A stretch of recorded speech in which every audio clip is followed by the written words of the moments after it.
During World War II at Fort Hood in Texas, a young second lieutenant got on an Army bus and sat down. He was tired. He had a long day training and working. And then another officer stepped onto the bus and stopped right in front of this young second lieutenant and said, "Boy, you need to sit in the back of the bus." And the second lieutenant looked up at him and said, "No, sir, I'm staying right here." Well, there was an altercation, and the second lieutenant would not get up. The other officer ended up calling the MPs, the military police, and they came and they dragged the second lieutenant off the bus for insubordination, disobeying Army regulations. They court-martialed this young lieutenant because he was sitting in the wrong part of the bus. You see, the second lieutenant was Jackie Robinson, a young African-American officer who was sitting a little bit too far to the front. And when he refused to sit in the back, it created quite a stir. Well, because of Jackie Robinson's excellent record and support from his community, he wasn't court-martialed. He wasn't dishonorably discharged, but the Army said, "We cannot use this man because he does not take orders." So Jackie Robinson was honorably discharged.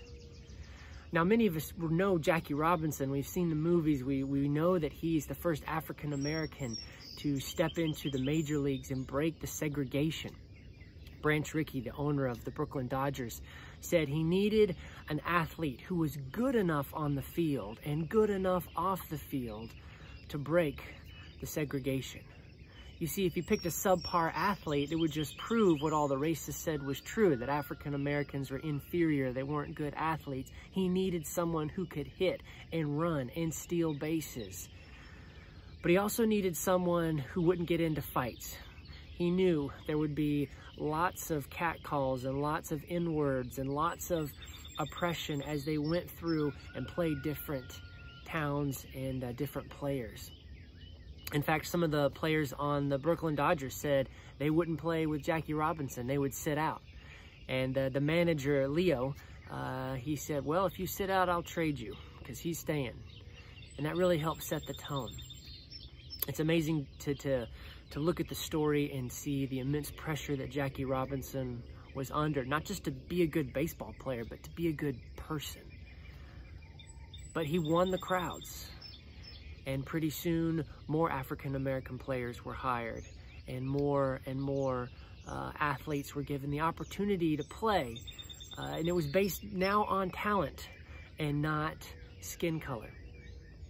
You see, there's a lot of tension going on in America right now, and skin color has become a very important thing. And I just can't help but think about Martin Luther King's speech where he said people should be judged by the content of their character, not by the color of their skin. You see, Jesus said that we have to take the plank out of our own eye before we can take the speck of dust out of someone else's eye. And the principle there is that if we want to change the world, we have to start in our hearts. We have to clean our rooms. If you can't clean your room, if your house is in a wreck, you can't go fix the town. And so there's a lot of political activism going around today. There's a lot of anger. There's a lot of threats saying, if you don't support my cause, if you don't donate money, then we're going to try to shut your business down, or we'll riot, or there's all sorts of threats that are going out there. And while I do believe that America has a lot of issues, and I do believe that we need to not be oppressive to anybody, and we need to judge people based on the quality of their work or the content of their character or what they bring to our society, I do not believe in forcing anyone to agree with someone through threats of violence or coercion. Jackie Robinson didn't start out as a political civil rights activist. He just said, in this bus, I will not stand for oppression. I'm going to clean up this bus. And he got kicked out of the Army for it. He suffered consequences for his decisions.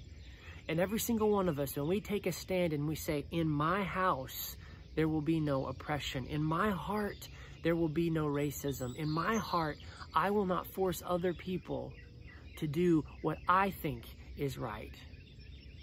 There will be consequences. But when we sow seeds of goodness, we reap a harvest of goodness. When we sow seeds of hate and force and oppression, that's the kind of harvest we're going to receive. And so today, I'm not challenging you to be an activist or to attack activists. I'm not challenging you to try to control other people, to attack people on social media and call them names or get angry. I'm saying, look deep inside yourself, because we need to clean our own rooms before we have the credibility to go work on somebody else, to go help our society. Now, our society needs a lot of help. But the crazy thing is, if each one of us would clean our rooms, would clean our hearts, then society would change. But if we go out there and we're angry and violent and force other people to do what we think is right, that's just going to create more conflict. What is resisted is persisted. So we can't force people to see things the way we do. We have to fix ourselves, and then we have to go out and make the world a better place through our love and through our support and through characters that are full of goodness and courage and bravery. I don't care if you vote red or blue. I don't care if you're pro-Black Lives Matter or anti-Black Lives Matter. I don't care if you're knocking down old statues or defending them. What I do care about is you need to look deep inside your heart and say, what is the right thing for me to do? How can I become a better person? Because that's the first step to fixing America. God bless.